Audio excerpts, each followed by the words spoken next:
Un incubo che durava dal 2015, le richieste di soldi e biglietti gratta e vinci erano continue, minacce e aggressioni verbali all'ordine del giorno per un tabaccaio di Monselice, vittima di un 45enne che gli estorceva denaro.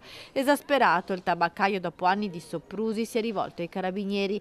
L'aguzzino, forte della sua prestanza fisica, si presentava in tabaccheria con atteggiamenti aggressivi, minacciava il tabaccaio e si faceva consegnare somme di denaro, 15-20 euro e numerosi pacchetti di gratta e vinci.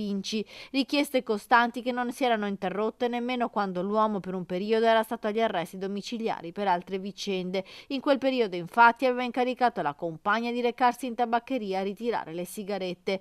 A febbraio di quest'anno il tabaccaio, esasperato, ha trovato il coraggio di rivolgersi ai carabinieri di Monselice raccontando tutto. L'estorsore, venuto a conoscenza della denuncia, non ha esitato a presentarsi dalla sua vittima, cercando di costringerlo a ritirarla, appostandosi tutti i giorni fuori dal suo negozio e pedinandolo in auto. Visti i suoi comportamenti pericolosi, la procura ha emesso la misura cautelare, fermando così la spirale di minacce e pressioni.